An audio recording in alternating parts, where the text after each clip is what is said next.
How we doing, guys? Welcome to DT's Daily. We are back again for another week after a couple of days off over the weekend. And of course, it was the bank holiday weekend. And I want to wish every single one of you a happy Easter. And I hope you had a great time. Despite the difficult circumstances at the moment, the fact that we do have the isolation, the lockdown, and the weather was really nice. And we couldn't go out anywhere. But on today's show, we're going to be speaking about Unai Emery, and his ex-missus has said that Unai has blamed her for his sacking at Arsenal. We're going to be speaking about Pierre-Emerick Aubameyang, and Paul Merson has said that he should stay at Arsenal. And we're also going to be speaking about Real Sociedad, because they have reversed their decision in letting their players return to training on Tuesday. I represent my fucking self. How we doing, guys? Welcome to DT's Daily. That's right.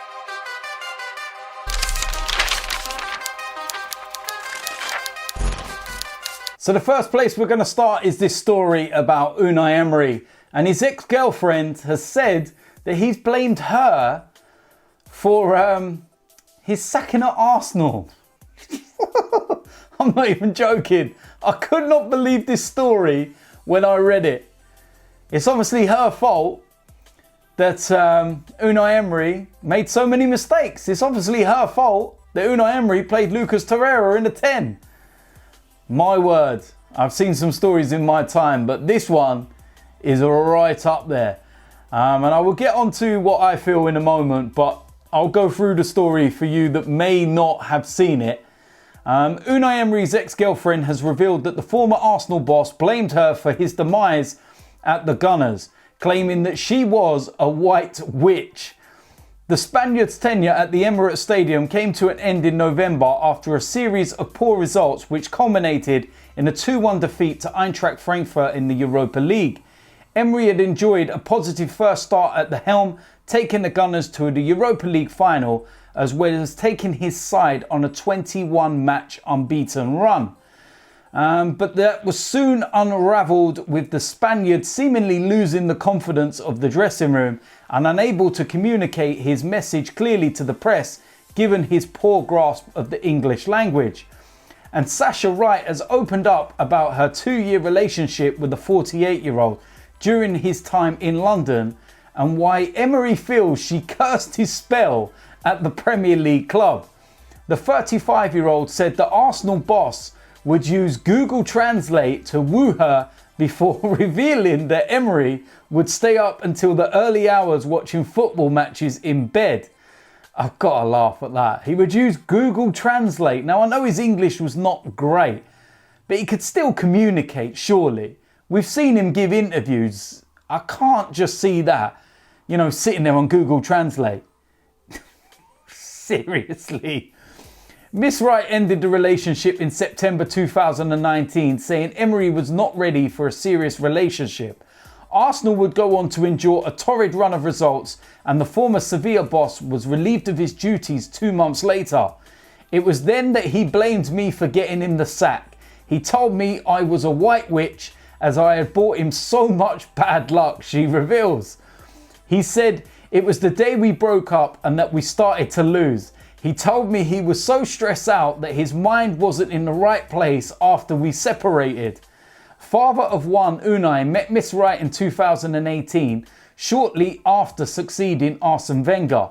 The pair would regularly meet at the star-studded Gaucho Steak restaurant in Hampstead, northwest London, where they would drink Laurent Perrier champagne until 1 a.m. From there, the relationship blossomed, with the pair meeting after games and during the week, while Emery would whisk Miss Wright away on holiday during rare time off. However, Emery's insistence that he did not introduce Miss Wright to family and friends caused a strain on the relationship, leading to the 35-year-old ending the relationship. I trusted Unai and really believed that we would get married and have kids together one day. I thought he was a gentleman and a real family man. But in the end, I realised he was not ready for a serious relationship.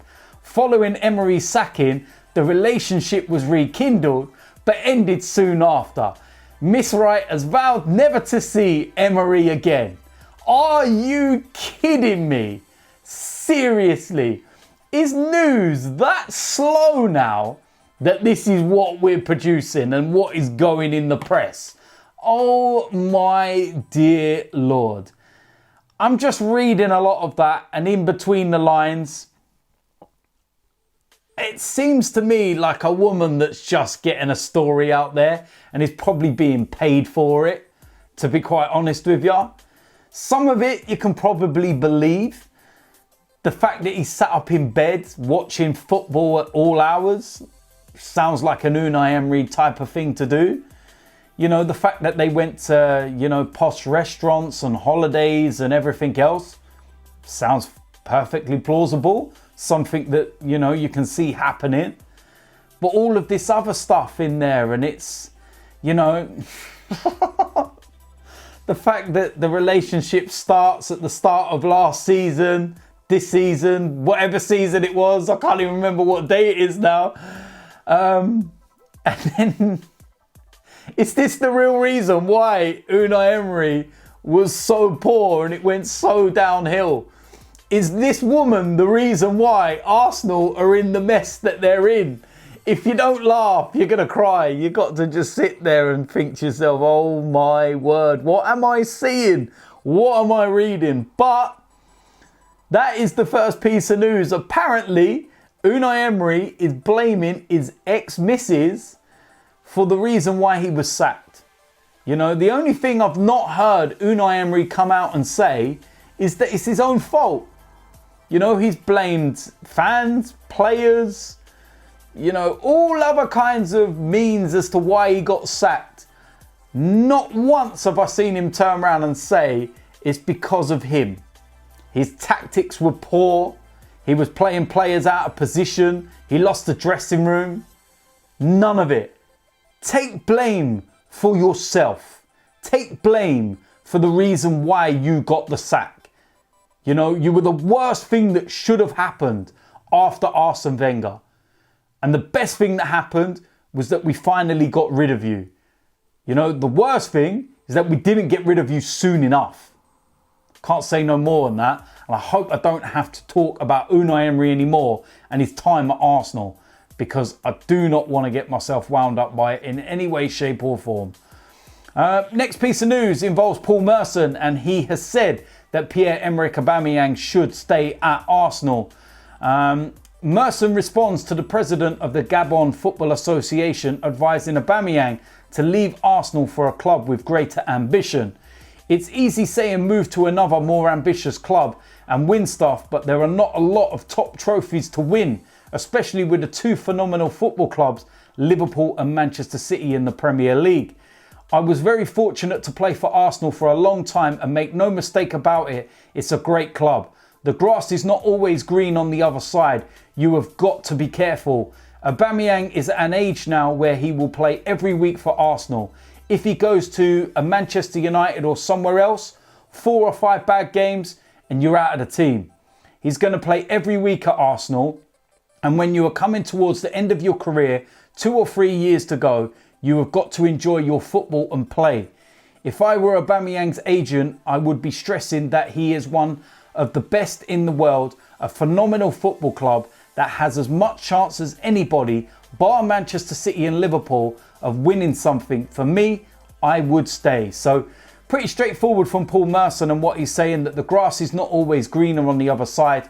And he gets a good point in there about Aubameyang, and that he will play week in, week out. He's loved at the club.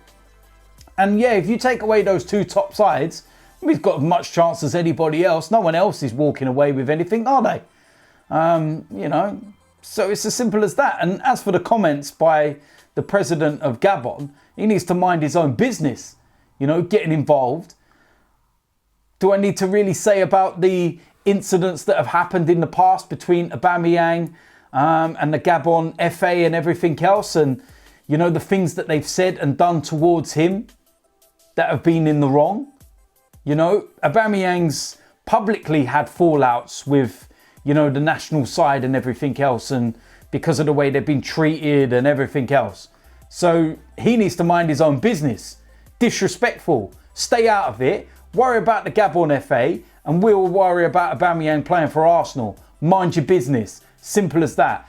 And to, you know, what Paul Merson was saying, yeah, I fully agree. I actually hope he stays. I really hope he stays.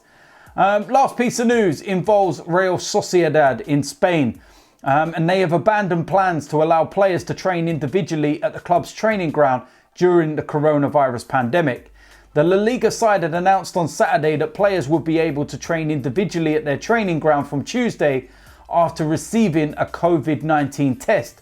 But the club has reversed the decision after facing a backlash on social media.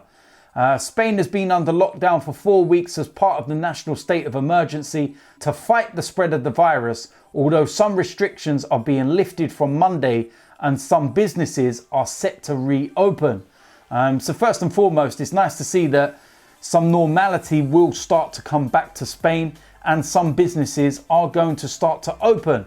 But I agree with the backlash there. It's a bit too soon. And, you know, we shouldn't be worrying about football clubs and football matches and players having to go back to the training ground to train. Take it step by step. Spain are one of the worst affected areas. And they've had a really, really tough time. And the last thing you want is something to break out again, just as they're taking baby steps back to normality. So let that progression go first. Let the baby steps happen. You know, let things start to calm down, flatten the curve. Let there be no new outbreaks and, you know, let everyone be sensible. And then you can start looking at integrating footballers back at their clubs and football and training and everything else like that. At the moment, that's still secondary. Let's not worry about that. So I think that's a good idea from Real Sociedad to back down from that. And it remains to be seen as to when players will start training again. Not just in Spain, but throughout the world. So there we go. That is it for today's DT's Daily. As usual, let me know in the comment section what you think about today's topics. Do you agree or disagree? If you're new around here, make sure you hit the subscribe button. Make sure you smash a like on this video. I will see you lot soon. I'm out of here.